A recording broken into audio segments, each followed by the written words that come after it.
Your life is nothing." My daughter screamed those words at me, her voice echoing through the opulent bridal boutique. 12 people, including strangers, froze, their eyes wide, watching me.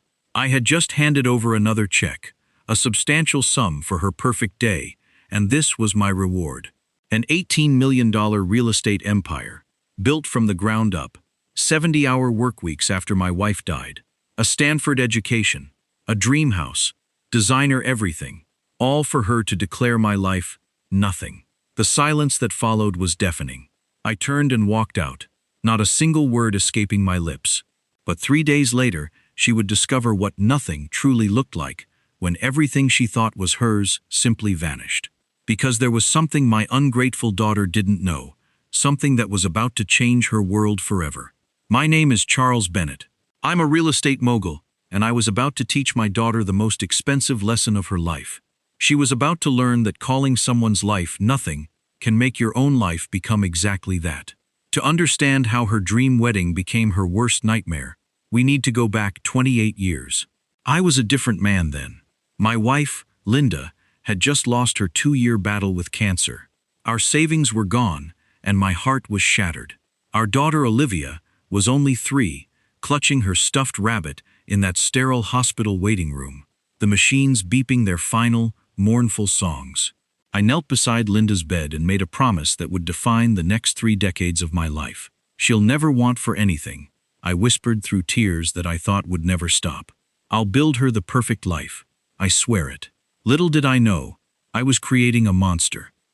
Back then, Pinnacle Realty was just me, a beat-up Honda Civic, and a dream far bigger than my bank account.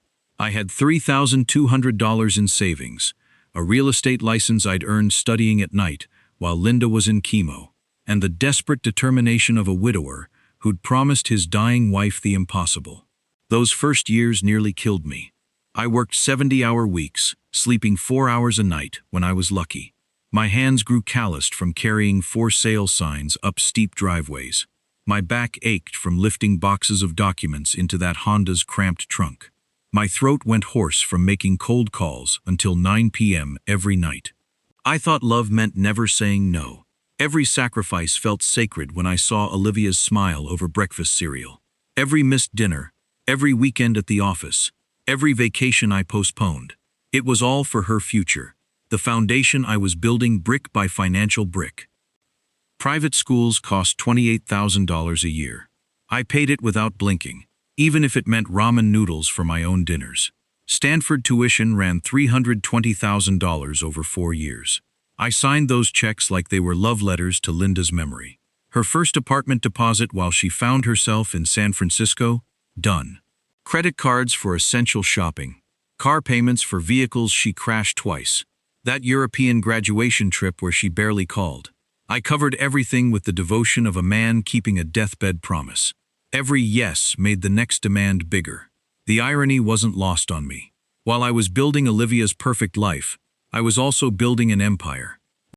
By my 50th birthday, Pinnacle Realty owned 43 properties. By 55, we'd expanded to 2 states with 87 properties in our portfolio. By 60, the numbers had exploded beyond my wildest dreams. From those Honda Civic days, 127 properties across 3 states, shopping centers, office buildings, residential developments. My personal portfolio was worth $18.3 million on paper, but the real wealth was in the complexity. Shell companies, LLCs, partnerships within partnerships, Sterling Holdings LLC, Bennett Property Trust, Cornerstone Development Group. Each entity served a purpose: tax optimization, liability protection, investment flexibility. Everything was documented. Everything was legal.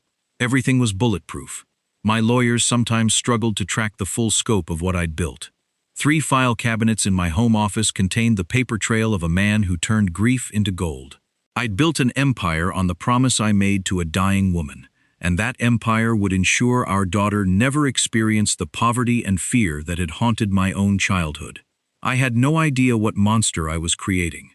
That's when Trevor Jameson slithered into our lives like a snake in an expensive suit. 30 years old, corporate lawyer at Henderson & Associates.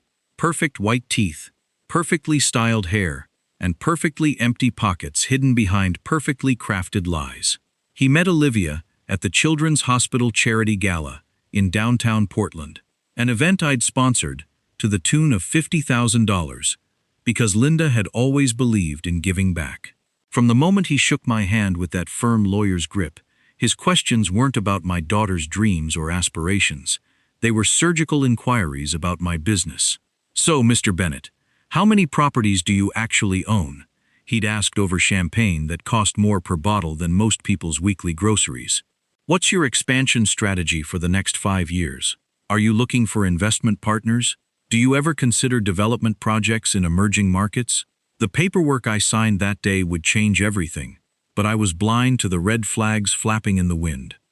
Trevor's student loans totaled $180,000 from his law degree at a third-tier school.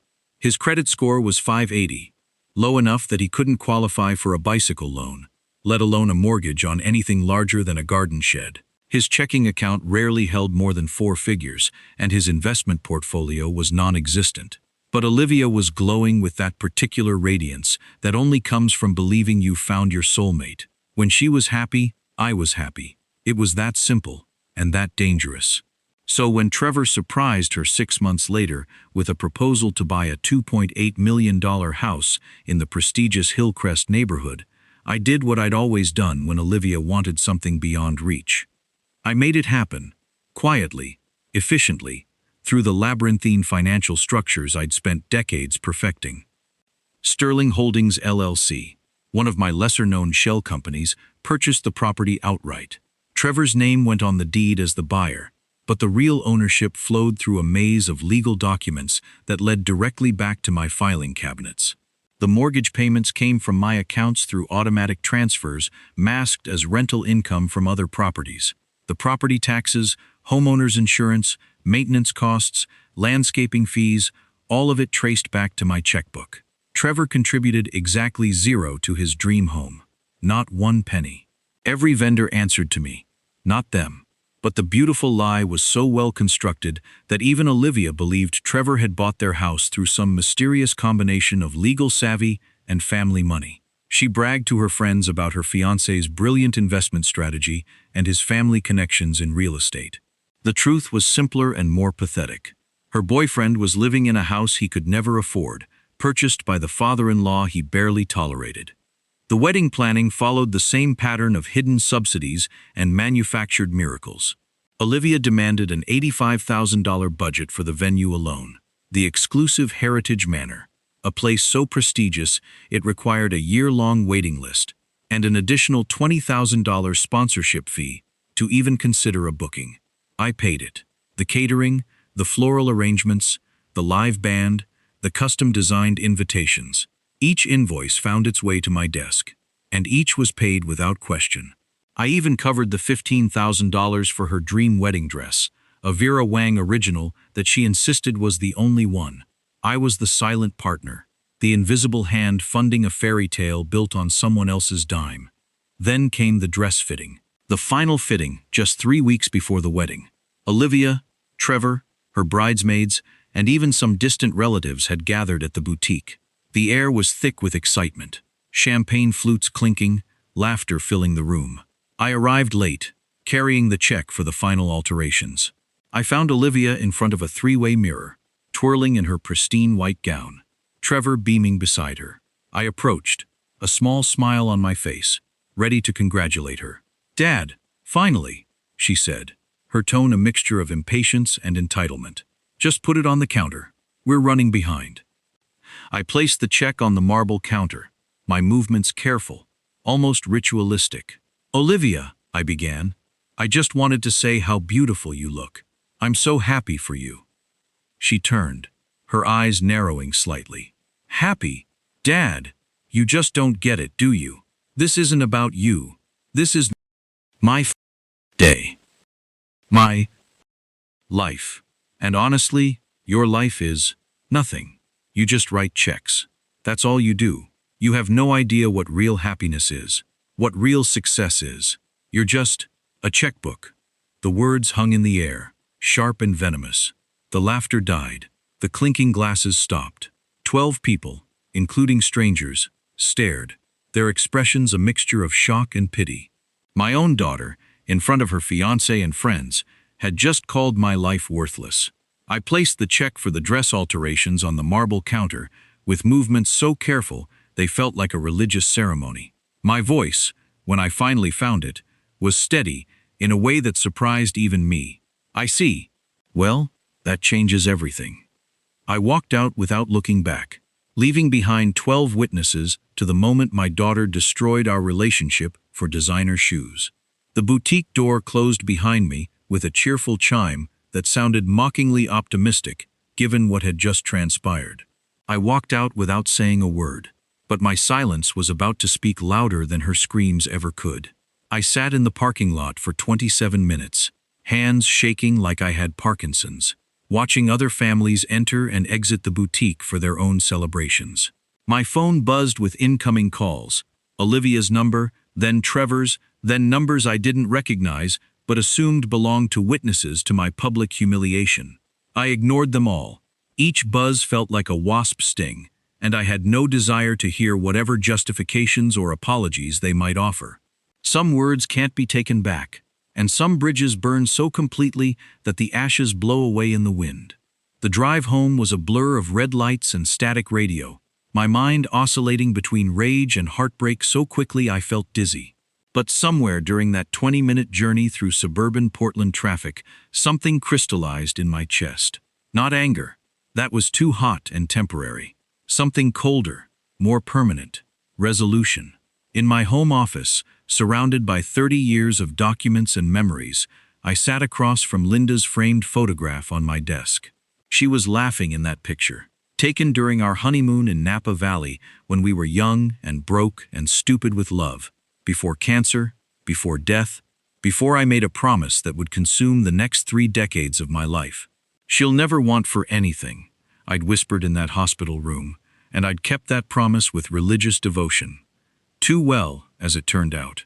I'd confused love with enabling, sacrifice with stupidity, generosity with weakness. The silence felt heavier than her words, pressing down on my shoulders like a lead blanket. I opened my filing cabinets and began systematically reviewing documents I had signed years ago, legal structures I'd built and then forgotten in the daily routine of writing checks and solving problems. Sterling Holdings LLC owned Olivia's house, not Trevor, despite what the deed implied. Heritage Manor owed me $890,000 from Marcus Wright's failed shopping center investment.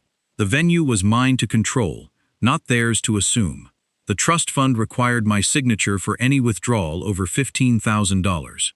Every designer purchase, every spa weekend, every spontaneous shopping spree had needed my approval.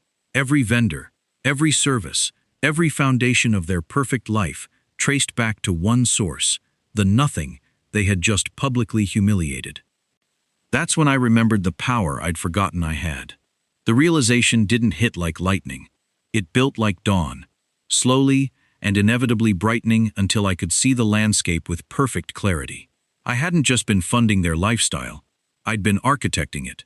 Every comfort they enjoyed, every luxury they took for granted, every aspect of their independent life was connected to my network, my relationships, my money. I was the spider at the center of a web I'd spent 28 years weaving, and spiders, when threatened, know exactly which strands to cut. The decision crystallized slowly, like frost forming on a window pane. This wasn't about revenge. Revenge was emotional, messy, ultimately unsatisfying. This was about consequences, about teaching 2 spoiled adults what nothing actually looked like when you removed the foundation they'd never bothered to acknowledge. About honoring Linda's real wishes, that our daughter become a responsible, grateful, independent human being, not an entitled monster who confused subsidy with success. I thought about the woman in that photograph, the nurse who'd worked double shifts to help us save for our first house down payment. Linda had believed in earning what you received and respecting what others gave you. She would have been horrified by what Olivia had become. Not just the words she had spoken, but the years of casual disrespect that had led to this moment. My daughter needed to learn what my generation had known instinctively. Respect isn't demanded, It's earned. Gratitude isn't optional when someone has sacrificed for your benefit.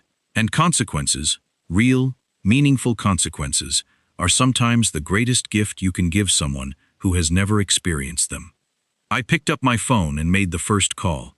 It went to Property Management Northwest, the company that handled my residential rentals, including the shell company properties that most people, including my daughter, didn't know I owned.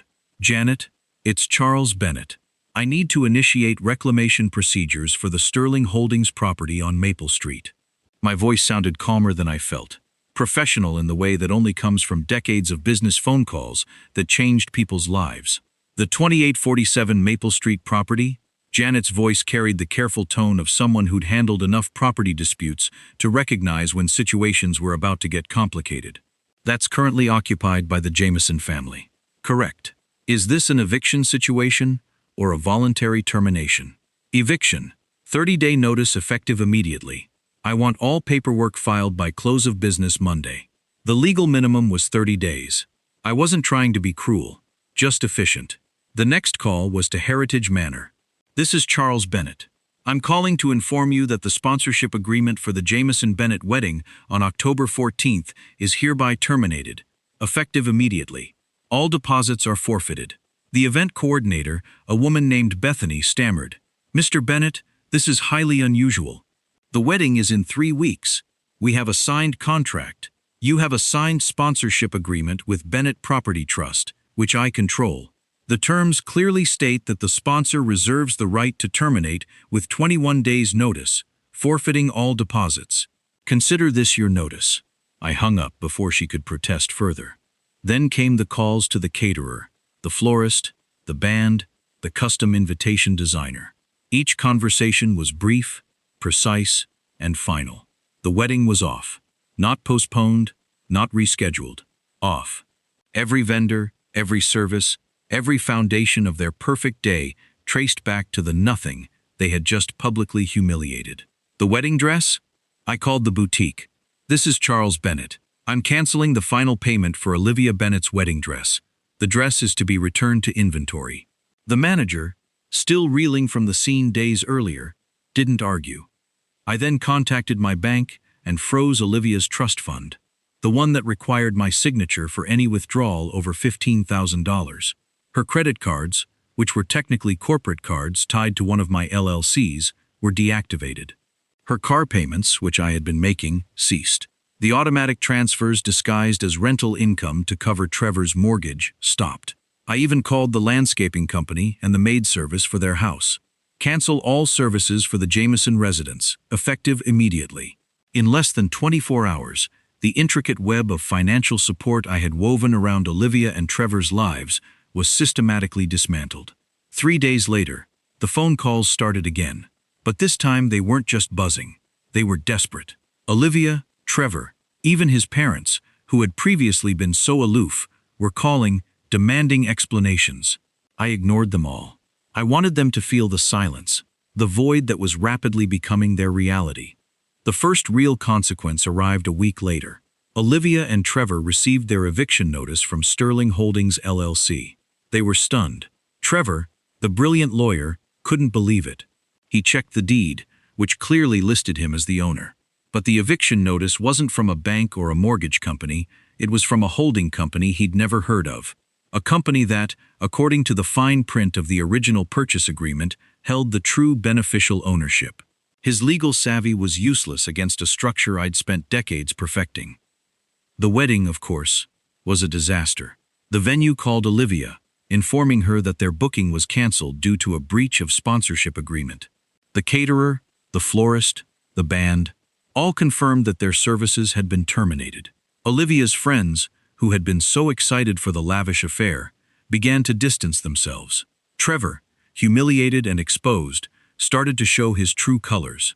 The man who had been so charming and confident when he believed he was living off his own, imagined, success, became petulant and angry when faced with the reality of his financial situation. Within a month, Olivia and Trevor were scrambling. They had no house, no wedding, and no visible means of support. Her trust fund was frozen, her credit cards maxed out and deactivated. Trevor's family money turned out to be a myth. They moved into a cramped, overpriced apartment, the kind of place they would have scoffed at just weeks before. Olivia, who had never worked a day in her life, was forced to look for a job. Trevor, whose legal career was now under scrutiny due to the public scandal of his purchased home, found himself struggling to find clients. 13 months later, on a crisp Tuesday morning in late September, almost exactly 13 months after she'd called my life nothing in front of 12 witnesses, security called ahead. My daughter was in the lobby, asking to see me without an appointment. She looked smaller than I remembered, as if some essential substance had been drained from her frame. The designer clothes were gone, replaced by business attire that came from department stores rather than boutiques. Her manicure was obviously homemade, probably done at her kitchen table rather than at the spa where she'd once spent $200 every 2 weeks. Her car, visible through my office window, was a used Honda Civic that looked remarkably similar to the car I'd driven when I was starting Pinnacle Realty 3 decades ago. She sat across from my desk like a job applicant rather than a daughter, her posture careful in the way that people adopt when they need something from someone who has every reason to refuse them. "Dad, I understand now," she said, her voice carrying none of the casual confidence that had characterized our interactions for years. "I was wrong about everything. I said terrible, unforgivable things. I hurt you in ways that I'm only beginning to comprehend. And I'm sorry. Truly, deeply sorry." The words sounded rehearsed, but not insincere, more like someone who'd practiced apologizing until they could deliver the speech without breaking down. "I know you have no reason to forgive me, or help me, or even speak to me, but I'm asking if we could start over somehow, if there's any way to rebuild what I destroyed." I listened without speaking, watching her fidget with a wedding ring she was no longer wearing. When she finished her prepared remarks, the office fell silent, except for the distant hum of traffic 12 floors below and the whispered conversation of my assistant scheduling appointments in the outer office. Finally, I opened my desk drawer and pulled out a single sheet of paper. Clean white stationery with my company letterhead, the same high-quality paper I used for important business correspondence. I picked up my fountain pen, the Mont Blanc that Linda had given me for my 40th birthday, and wrote one word in my precise handwriting: nothing. I slid the paper across the desk with the deliberate care of someone executing a legal document. "You said my life was nothing. You said my work was nothing. You said my sacrifice was nothing. This is what nothing looks like when it's all you have left." She stared at the paper for a long moment, her eyes filling with tears that I watched with the emotional detachment of someone observing weather patterns. "Dad, please. I know I can't undo what I said or make up for how I acted, but I'm trying to build something real now. Without your help, it's hard. Harder than I ever imagined. But it's mine." "Then keep building it," I replied. "But build it without any expectation that the foundation you rejected will ever be available to you again." Security escorted her out when she started crying. Not because I was cruel, but because some lessons require complete separation from the comfort that prevents learning.